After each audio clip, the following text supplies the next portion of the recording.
আজ ময়মনসিংহে বিএনপির জনসভায় যোগ দেবেন দলের চেয়ারম্যান তারেক রহমান। নগরীর সার্কিট হাউস মাঠে ইতোমধ্যে আসতে শুরু করেছেন নেতাকর্মীরা। প্রায় ২২ বছর পর তারেক রহমানের আগমনে নেতাকর্মীদের মধ্যে বিরাজ করছে উচ্ছ্বাস উদ্দীপনা। এ নিয়ে বিস্তারিত জানাতে ময়মনসিংহ থেকে যুক্ত হচ্ছেন ইমতিয়াজ আহমেদ।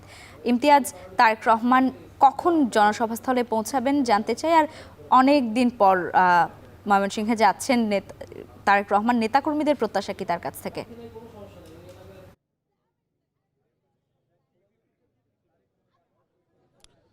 লাইবা, ঠিক ব্রহ্মপুত্র নদের পাড়ে নির্বাচনী যে মঞ্চটি তৈরি করা হয়েছে এটি মূলত বিএনপির চেয়ারম্যান তারেক রহমানের জন্য এবং মঞ্চের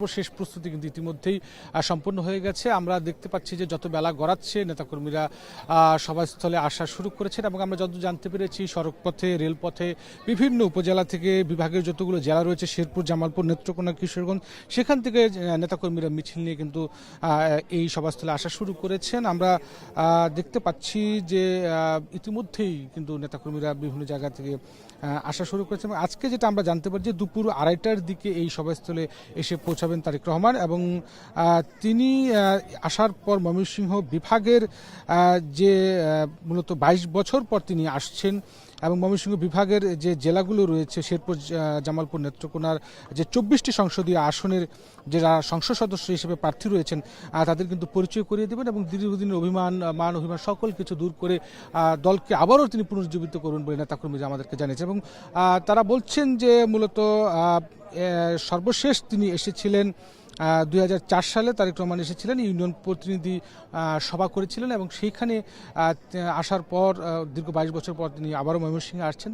ব্যাপক উৎসাহ উদ্দীপনা নেতাকর্মীদের মধ্যে আমরা দেখতে পাচ্ছি এবং তারা যেটা বলছিলেন যে যেহেতু সামনে ত্রয়োদশ জাতীয় সংসদ নির্বাচন রয়েছে, সুতরাং নির্বাচনকে কেন্দ্র করে তিনি আজকে কী দিক নির্দেশনা দলের নেতাকর্মীদের দিয়ে যান সেটির অপেক্ষায় মুখিয়ে আছে তার অজস্র লাখো নেতাকর্মীরা। এবং আজকে বলা হচ্ছে গতকালকেই যেহেতু একটা সংবাদ সম্মেলন করা হয়েছিল বিএনপির পক্ষ থেকে এবং সেখানে জানানো হয়েছে যে এই ঐতিহাসিক সার্কিট হাউস মাঠে প্রায় কয়েক লক্ষ নেতাকর্মীর কিন্তু পদচারণা ঘটবে এবং আমরা দেখতে পেরেছি যে সকালে বিভিন্ন শ্রেণী পেশার মানুষ কিন্তু এই সভাস্থলে এসেছেন এবং নতুন বাংলাদেশ বিনির্মাণের তার কি দিক নির্দেশনা এবং পাশাপাশি বেগম খালেদা জিয়ার যে রূপরেখা রয়েছে, শহীদ প্রেসিডেন্ট জিয়াউর রহমানের যে রূপরেখা রয়েছে আগামী বাংলাদেশ বিনির্মাণের, সেগুলো বাস্তবায়নে তিনি আসলে কতটুকু কি বলবেন সেই কথা শোনার জন্য কিন্তু নেতাকর্মীরা মুখিয়ে আছে। সব মিলিয়ে সর্বশেষ প্রস্তুতি চলছে, হয়তো ৪ থেকে ৫ ঘন্টা পরেই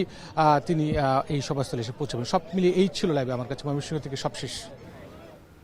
দীর্ঘ ২২ বছর পর আজ ময়মনসিংহে বিএনপির জনসভায় যোগ